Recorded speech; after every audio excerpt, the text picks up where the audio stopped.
जय माता दी सभी को। ओम साई काल का। जय माता दी गुरु माँ। जय हो साईनाथ महाराज की। मैं जय माँ भद्रकाली कालका माँ की बेटी बिलंदपुर दरबार से आशा करती हूँ महामाई की कृपा दृष्टि सभी पर बनी हुई हो। महामाई सबकी मनोकामना पूरी करे और इन नवरात्रों में माता रानी सबके घर में खुशियों की बहार लेकर आए, सबके घर में अन्न धन के भंडारे भर के रखे। तो आज फिर हाजिर हैं एक नई जानकारी के साथ। एक लाडो बार बार पूछ रही है कि माँ दुर्गा सप्तशती का क्या महत्व है, कैसे करना चाहिए। तो आज बात कर लेते हैं दुर्गा सप्तशती के ऊपर। तो दुर्गा सप्तशती वो चीज है हमारे पास कि अगर हम कोई मंत्र जाप ना कर पाए, कोई ध्यान ना कर पाए, कोई तप ना जानते हों, किसी मंत्र का ज्ञान ना हो, पूजा की विधि ना जानते हों, तो सिर्फ अगर हम दुर्गा सप्तशती का पाठ कर लेते हैं तब भी महामाई उतनी ही खुश होती है।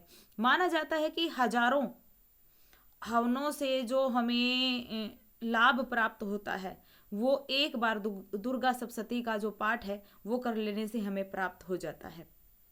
दुर्गा सप्तशती वो रास्ता है जो महामाई के दिल तक हमें पहुंचाता है।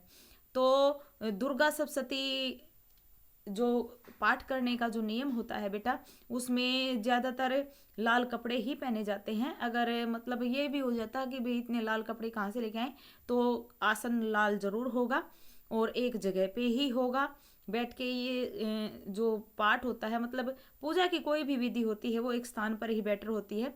तो अपना लाल आसन बिछाएं, लाल कपड़े धारण करें। अगर मतलब हर रोज लाल ना पहन सकें तो नीला और काले रंग का कपड़ा ना पहने और जहाँ तक हो सके लाल कपड़े ही धारण करें।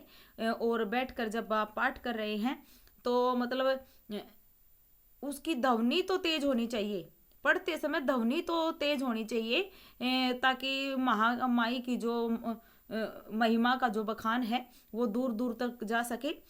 लेकिन पढ़ना बिल्कुल ऐसे है कि वो आपको पूरा समझ में आ जाए, स्पष्ट शब्दों में, स्पष्ट शब्दों में और ऊंची ध्वनि में दुर्गा सप्तशती को पढ़ना चाहिए।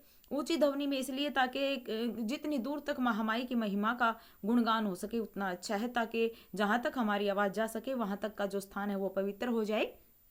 लेकिन स्पष्ट शब्दों में पढ़ना इसलिए जरूरी है ताकि आपको एक एक बात समझ में आ जाए, एक एक माँ के स्वरूप की महिमा का आपको ज्ञान हो जाए। तो इसमें सबसे पहले कवच का पाठ किया जाता है, फिर कीलक का पाठ किया जाता है, उसके बाद अर्गला स्तोत्र का पाठ किया जाता है और उसके बाद फिर जो दुर्गा सप्तशती का पाठ किया जाता है। नियम तो ये कहता है कि एक दिन में करें, लेकिन मतलब अगर हमें समय भी देखना है तो ये मैं इन चीज़ों को नहीं मानती हूँ। जितना आप से मन लगा कर किया जा सके। एक अध्याय, इसके 13 अध्याय होते हैं।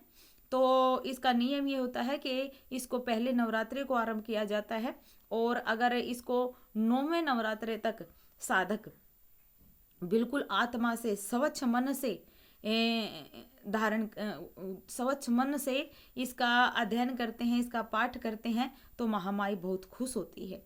महामाई इसलिए बहुत खुश होती है क्योंकि जो दुर्गा सप्तशती है उसमें माता रानी के सभी स्वरूपों में जो महामाई ने जो अपनी वीरता दिखाई, कैसे कैसे दानवों का वध किया, उन महिमाओं का गुणगान किया गया है, उन माँ की वीरताओं का बखान किया गया है। तो महामाई बहुत खुश होती है।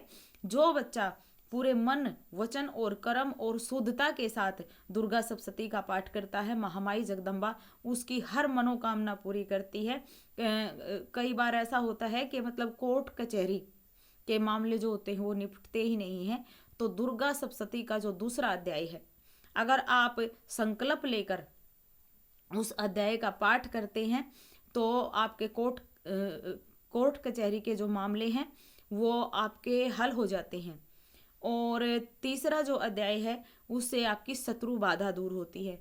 हर अध्याय का अलग अलग महत्व है। तो दुर्गा सप्तशती को पढ़ने वाले जो साधक होते हैं वो माँ के हृदय तक पहुँच जाते हैं। कई बार अगर पूजा का पाठ नियम कुछ भी नहीं आता, आपको कुछ भी नहीं आता, तो महादेव ने बताया है जो दुर्गा सप्तशती का पाठ कर लेता है, महामाई उस बच्चे पर बहुत खुश होती है, उसको अपना आशीर्वाद देती है। हजारों हवन यज्ञों का जो फल होता है वो दुर्गा सप्तशती के एक बार अध्ययन करने के फल के बराबर होता है। तो दुर्गा सप्तशती का जो है पाठ कीजिए और महामाई को खुश कीजिए और अपनी मनोकामना पूरी कराइए। जय माई की।